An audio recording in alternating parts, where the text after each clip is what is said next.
Chief justice ہے commander in chief بنا دیا گیا, کمانڈر ان چیف ہے گورنر بنا دیا گیا تو گورنر ہے اللہ ہوگا. کہاں سے سیکھا انہوں نے؟ یہاں تو کوئی آئی ایس ہوتا ہے تو اس کے بعد اسے کوئی بڑا عہدہ دیا جاتا ہے کہ جو حکومت چلانے کے لیے آپ کے پاس کیا کیا وہ چیز ہے. یہاں تو ہر ایک پیسہ دماغ رکھتا ہے,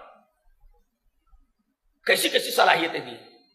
تو علم دین تو آپ لوگ سیکھتے نہیں ہیں. دوسرے علم سیکھیے, کون کہہ رہا مت سیکھیے, لیکن اس کے ساتھ علم دین پہلے ضروری ہے. یہ علم دین روشن کر دیتا ہے آپ کے ذہن کو. یہ اگر نہیں ہے تو اب بیکار ہے, شریعت کی نگاہ میں بیکار ہے, دنیا کی نگاہ میں بھی آپ بیکار ہے. اللہ اکبر. تو یہ قبیلہ بنو مخزوم کی عورت تھی, اس نے چوری کی تھی, اور اسلام میں چوری کی سزا ہاتھ کاٹ دینا. اب ظاہر ہے کہ اتنے بڑے قبیلے کی عورت کا ہاتھ کاٹ دینا پورے قبیلے کی ناک کٹ جانے کے مرادف تھا. لہذا یہ ہوا کہ اس عورت کی جو سزا ہے وہ کم کرا دی جائے, ہاتھ نہ کاٹا جائے. لیکن بات کون کرے؟ لوگوں نے کہا بات کون کرے گا نبی سے اس عورت کا ہاتھ نہ کاٹا جائے.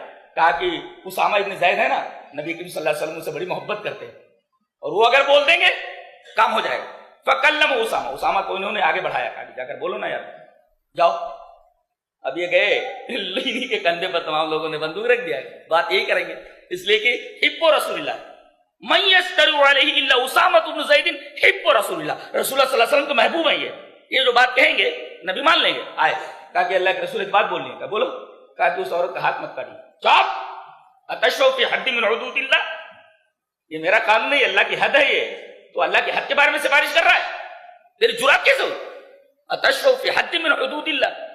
اور یہی نہیں بلکہ آپ کھڑے ہو, آپ منبر پر فاختتم قال, آپ کھڑے ہو کر کے خطبہ دیا اور کہا سنو, انما اہلک الذین من قبلکم, تم سے پہلے جو لوگ ہلاک ہوئے جانتے ہیں ان کے اندر ایک بار بیماری تھی. کیا؟ اذا سرق فیہم الشریف ترکوا, جب کوئی بڑا آدمی چوری کرتا تو چھوڑ دیتے تھے. واذا سرق فیہم الضعیف, جب کوئی کمزور آدمی چوری کرتا تو اقاموا علیہ الحد, تو اس کے اوپر حد قائم کرتے. اب آخری ٹکڑا قابل غور ہے, وَأَيْمُ اللَّهِ, میں اللہ کی قسم کھا کر کے کہتا ہوں, لو ان فاطمہ بنت محمد سرقت لقطعت یدہا, اگر میری لخت جگر فاطمہ بھی چوری کرتی تو میں اس کا ہاتھ کاٹ دیتا. یاد لے انصاف ہے. اب دنیا میں عدل اگر قائم ہو جائے تو تمام فسادات, تمام چیزیں ویسے ہی ختم ہو جائے. امن و امان کہاں ختم ہوتا ہے؟ جب وہاں عدل نہ رہتے. عدل کی جگہ ظلم آ جائے تو فوراً وہاں پر فساد کھڑا ہو جاتا ہے.